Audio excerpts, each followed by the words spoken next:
안녕하세요. 저는 올해 30대 초반이 된 여자입니다. 많은 사연들을 들으니까 저도 제 과거의 일이 떠오르곤 하네요. 제가 남들은 겪어보지 못할 경험을 해봤다고 해도 무방할 정도로 놀라운 일이 일어났습니다. 지금 생각해도 어떻게 저한테 이런 일이 생겼나 싶네요. 지금은 모두 다 마무리되었고 이렇게 시시콜콜하게 말을 할 수 있을 정도로 괜찮습니다. 오늘 제 이야기를 들으시고 다들 사람을 만날 때 조금 더 잘 알고 만나셨으면 좋겠네요. 이 일은 제가 20대 초중반 취업 준비를 하고 있을 때였습니다. 저는 당시 하루하루가 바쁘게 취업 준비를 하고 있었고 남자친구는 직장인이었죠. 남자친구는 일을 하고 있었지만 저는 남자친구가 무슨 일을 하는지 몰랐습니다. 제가 물어보고 떠봐도 업무상 말할 수 없다는 말만 반복했죠. 많이 속상해하고 서운했는데 그럴 때마다 남자친구는 사과하면서 미안해했습니다. 나도 정말 말해주고 싶고 너가 얼마나 속상할지 이해가 되는데 업무상 말하면 안 되는 거라서 그냥 서비스직이라고만 생각해. 나쁜 일 하거나 그런 건 절대 아니야. 항상 저한테 미안해해줬고 제 마음을 알아주는 남자친구였기에 이해하려고 했습니다. 남자친구한테서 한 번도 나쁜 모습을 본 적이 없었고 심성이 너무 착한 사람이었기 때문에 더 그를 신뢰할 수 있었죠. 뭘 할 때마다 저 먼저 챙겨주고 제 입장을 항상 헤아려 주었거든요. 그래서 남자친구가 무슨 직업을 가졌든 스스로 알아서 잘하겠지라는 생각만 했습니다. 그렇게 연애를 1년 정도 했어요. 남자친구는 본가에서 여동생과 부모님과 함께 산다고 했습니다. 그런데 부모님과 사이가 좋지 않아서 따로 나와 자취를 한다고 하더라고요. 혼자서 번 돈으로 보증금과 월세를 내면서 산다고 하길래 자신이 하고 싶은 일에는 추진력 있게 바로 행동으로 옮기는 남자친구를 보고 멋있다고 생각했습니다. 남자친구는 좁은 집이었지만 스스로 발품을 팔아가며 원룸을 구했고 저도 축하해줬어요. 여기서 좋은 일만 가득하라고 하면서 말이죠. 저희는 이제 밖에서 데이트를 하는 것보다 남자친구 자취방에서 만나는 횟수가 더 늘었어요. 저는 하루 일과가 끝나면 저녁밥을 항상 남자친구 집에서 먹었고 항상 밤이 되면 버스를 타고 집으로 돌아가는 일상이 반복되었습니다. 그날도 여느 때와 다름없이 남자친구 집에서 저녁밥을 먹기 위해 도서관에서 짐을 챙기고 있었어요. 그런데 항상 연락이 잘 되던 남자친구한테서 연락이 오지 않는 겁니다. 제가 아무리 전화나 문자를 해봐도 받지 않았죠. 처음엔 일이 너무 바빠서 늦게 끝나나 보다 했고 미리 제가 자취방으로 가서 저녁밥을 해놓으려고 했습니다. 그리고 남자친구 집에 도착해서 저는 저녁을 차린 채로 그를 기다렸죠. 그런데 연락도 전혀 되지 않고 집에도 돌아오지 않더라고요. 몇 시간이나 흘렀고 저도 집으로 가야 하는 시간이 되어서 어떻게 해야 할지 막막했습니다. 한 번도 연락이 끊기거나 제 연락을 무시했던 사람이 아니었는데 갑자기 연락이 두절되니까 너무 당황스럽더라고요. 혹시나 제가 잠수 이별을 당한 건가 싶었습니다. 하지만 지금까지 제가 알았던 이 사람은 저에게 이런 행동을 할 사람이 전혀 아니었기에 믿어보기로 했어요. 그리고 어제까지만 해도 서로 너무 행복하게 데이트를 하고 평소와 다름없었거든요. 우선은 집으로 돌아가야 할 시간이었기에 집 갈 준비를 하고 있었습니다. 혹시 남자친구가 밤늦게 집에 돌아와서 저녁을 먹을 수도 있으니 저녁밥은 치우지 않았죠. 집에 갈 준비를 하면서 가방에 이것저것을 담는데 남자친구 침대 밑에 무언가 있더라고요. A4 용지가 잔뜩 있는 파일 같은 게 침대 밑에 있길래 호기심에 그걸 꺼내서 열어봤습니다. 그런데 그곳에는 제가 몰랐던 남자친구의 직업에 관한 내용이 잔뜩 있었어요. 항상 저한테 자신이 무슨 일을 하는지 알려주지 않고 업무상 비밀이라 말할 수 없다던 남자친구의 직업은 바로 노래주점 사장님이었습니다. 그런데 일반적인 노래를 부르고 술을 먹는 곳이 아니라 도우미 여자들을 쓰는 그런 나쁜 곳이었죠. 그리고 무엇보다 제가 더 놀랐던 건 남자친구의 이름이었습니다. 제가 알던 이름과 비슷하면서 달랐거든요. 사업자명이 김태훈으로 되어 있더라고요. 제가 알던 남자친구의 이름은 박태훈이었습니다.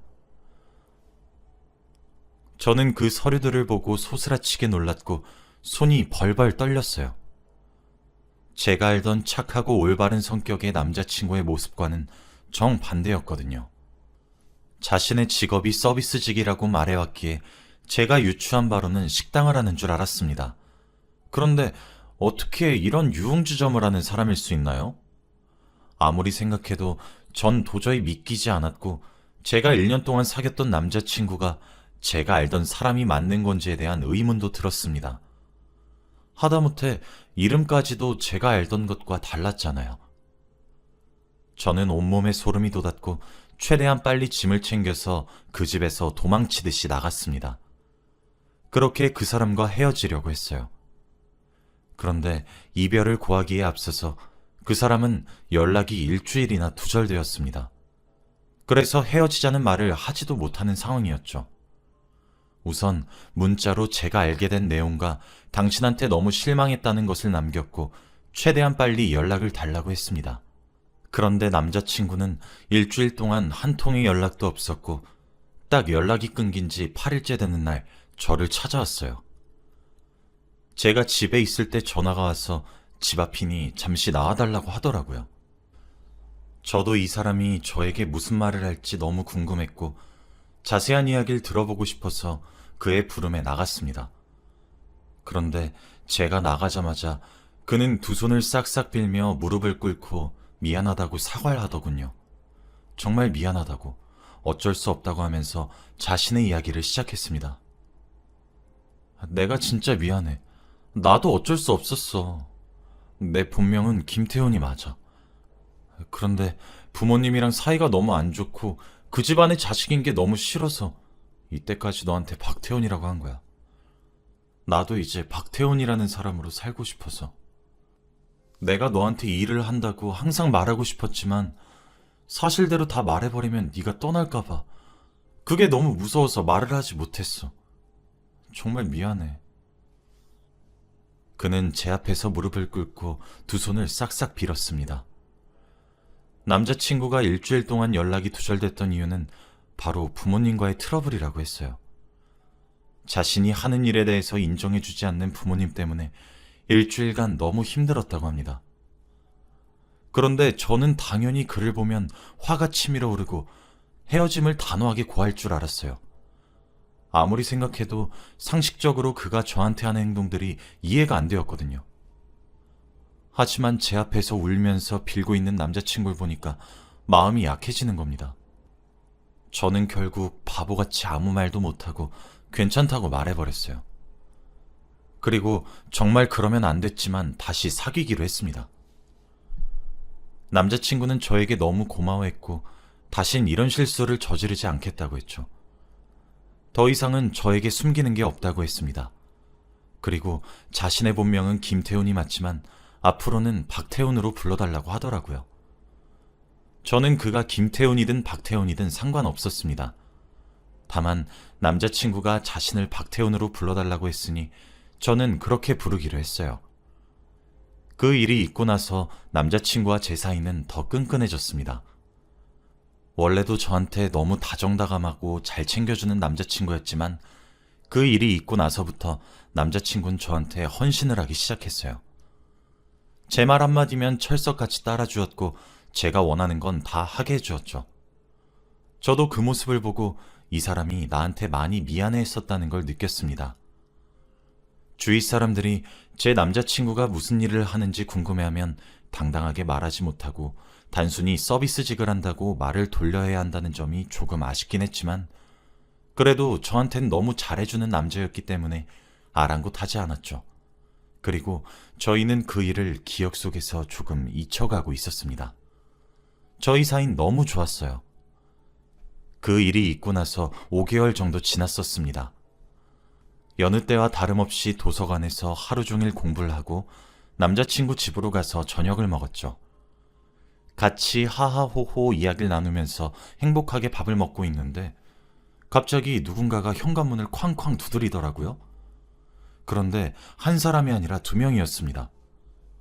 현관문이 부서져라 쾅쾅대며 두드리길래 너무 무서웠죠. 그런데 오히려 남자친구는 태평하게 굴면서 집주인인가 보다. 없는 척하고 있자 라고 했고, 남자친구 말을 따라서 저희들은 숨을 죽인 채로 집에 사람이 없는 척 했습니다. 그런데 밖에서 갑자기 남자친구 이름을 부르더라고요. 야, 김태현, 당장 문 열어! 라고 하면서 여자 둘이서 잔뜩 화가 난 채로 현관문을 두드렸습니다. 저는 너무 당황스러워서 당장 열어야 하는 거 아니냐고 말했죠. 그런데 남자친구는 부모님인 것 같아. 여동생이랑 같이 온 것 같은데? 라고 하며 어찌할 바를 몰라 했고, 그러면서 저한테 잠깐 화장실에 들어가 있으라고 하더라고요. 현관문 앞에 있는 제 신발과 제 짐들을 잔뜩 주면서 화장실에 들어가 있으라고 했습니다. 저도 가족들 눈에 여자친구와 같이 자취방에 있는 모습을 보여주면 좋지 않을 것 같아서 그렇게 하겠다고 했고, 저는 순순히 제 짐을 가득 안고 화장실에 숨어 있었습니다. 그리고 남자친구는 현관문을 열어서 여동생과 엄마라고 하는 사람들과 이야기를 나누더라고요. 화장실에 있어서 대화 내용은 잘 안 들렸고 상황이 빨리 끝나길 기다렸습니다. 그런데 갑자기 제가 있는 화장실 문이 쾅 하고 열리더라고요. 그러면서 남자친구 어머니로 보이는 여자가 갑자기 너 여기 숨어 있었구나 라고 하면서 대뜸 제 머리채를 잡았고 방으로 끌고 나갔습니다. 저는 한순간에 일어난 일이라 너무 당황스러웠고 놓으라고 했어요. 하지만 제가 아무리 말해도 남자친구 어머니는 절대 손을 놓지 않았습니다. 남자친구는 당장 손을 놓으라고 했는데 자신의 어머니를 부르는 호칭이 조금 이상했습니다. 바로 장모님이라고 했거든요. 저는 잡힌 채로 그들의 이야기를 듣고 있었어요. 장모님, 제가 잘못했어요. 그러니까 제발 이 여자 놓아주세요. 뭐? 자네 지금 와이프 앞에서 다른 여자 편을 드는 건가? 집에 있는 자네 아들은 눈에 들어오지 않는 거야? 자네가 무슨 일 하는진 진작 알았지만 이렇게 같이 놀고 다닐 줄은 몰랐네. 자네 술집에서 일하는 계집애인가? 어떻게 가정 있는 남자가 이러고 다닐 수 있나? 저는 대화 내용을 들을수록 얼이 빠졌고 상황 파악이 전혀 되지 않았습니다. 그런데 그때 남자친구 여동생이라고 했던 여자가 입을 열었어요. 당신, 와이프는 그렇다고 쳐도 어떻게 자기 아들까지 내팽개치고 여자를 만나? 그리고 지금 내 뱃속에 있는 아이는 또 어쩌고? 몇 달 뒤면 당신 아이만 2명이야. 근데 어떻게 이런 해픈 계집애랑 히덕거리고 있냐고. 그래서 집 나간 거야? 여자들 불러서 이런 짓 하고 다니려고? 제발 이젠 철 좀 들어. 알고 보니 제가 알고 있던 남자친구는 유부남이었습니다. 그것도 아이가 2이나 있는 아빠였죠. 그리고 그들은 제가 남자친구 가게에서 일하는 도우미 여자라고 생각했습니다. 여자 2이서 저를 대놓고 제가 어떻게 힘으로 이길 수 있나요? 남자친구는 하지 말라며 그 2을 말렸고 저는 억울해 미칠 지경이었습니다. 아무리 유부남인 줄 몰랐다고 말을 했지만 제 말을 들어줄 리 있나요? 유부남인 줄도 몰랐고 거기다가 아이가 있는 줄도 몰랐습니다. 하다못해 제가 그런 일을 하는 여자로 낙인 찍혔다는 사실이 더 억울했습니다. 남자친구는 그 여자 2한테 끌려갔고 남자친구 자취방엔 저 혼자 남겨졌습니다. 전 이 상황이 도저히 믿기지 않았고 온몸은 쓰라리니 눈물이 나더라고요. 유부남에다가 아이까지 있는 사람이랑 사귀었다고 생각하니 제 자신이 너무 한심했습니다. 한 30분을 혼자서 펑펑 울었던 것 같아요. 1년이 넘는 시간 동안 그 사람과 만났던 과거가 너무 쪽팔렸고 제발 꿈이길 빌었습니다. 집을 돌아가서 저를 보고 놀랄 가족들에게 어떻게 말을 해야 할지 막막했죠. 역시나 집에 들어가자마자 부모님과 제 친언니는 놀라서 달려왔습니다. 그런데 가족들 얼굴을 보니까 눈물이 더 나는 거 있죠. 저는 집 거실에 주저앉아 다시 펑펑 울었습니다. 너무 억울하고 화가 나서 참을 수 없었는데 가족들을 보니까 더 눈물이 났어요. 이런 딸이어서 너무 미안했거든요. 가족들에게 제 상황을 다 말했습니다. 아버지는 화가 미칠 듯이 나셔서 당장 그 남자를 잡으러 간다고 했고, 어머닌 그런 아버지를 옆에서 말리셨습니다. 그리고 언닌 오히려 침착했어요. 다행히도 언니가 변호사 일을 하고 있어서 당장 고소를 하자고 했습니다. 전적으로 자기가 도와주겠다고 하면서 말이죠. 그렇게 저희 집은 저 때문에 난리가 났습니다. 부모님 얼굴을 볼 면목이 없었고 너무 미안했죠. 그리고 그날부터 저는 전 남자친구를 고소했어요. 다행히도 언니가 변호사여서 합의할 수 있게 되었습니다. 전 남자친구는 저에게 미안하다며 합의금을 주었고 자기 아내와는 이혼을 했다고 하더라고요. 자기 전 와이프한테도 이혼 위자료도 잔뜩 주었다고 합니다. 결국 그는 돈만 잔뜩 뜯긴 채로 모든 걸 다 잃었죠. 그리고 그 여자 둘한테도 사과를 받았습니다. 진심으로 제가 몰랐던 사실을 알고 사과를 하러 오셨고 저도 사과를 받아주었어요. 그리고 그들도 저에게 피해 보상금을 주셨습니다.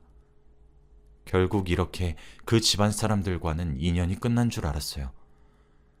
그런데 세상이 어떻게 이리 좁은지 그 집안의 인연이 다시 닿고 말았습니다. 그 사건이 있고 반년 정도 지났고 그동안 저는 취업도 성공했어요. 저도 아픔을 어느 정도 치유했고 제 시간을 저한테 투자하면서 행복하게 살고 있었습니다. 그 사람을 만나기 전처럼 다시 평화로운 일상의 연속이었죠. 그런데 저희 언니가 드디어 결혼을 한다고 하더라고요. 워낙 언니가 남자친구와 오래 만나기도 했고 다들 결혼을 할 것을 예상하고 있었기에 반대는 하지 않았습니다. 그리고 저희 집안의 분위기를 다시 좋게 바뀌어줄 수 있다고 생각했죠. 언니가 연애를 하면서 한 번도 남자친구를 저희 집에 소개를 해주거나 사진을 보여준 적이 없었습니다. 그래서 제 형부가 될 사람이 어떤 남자인지 너무 궁금했어요.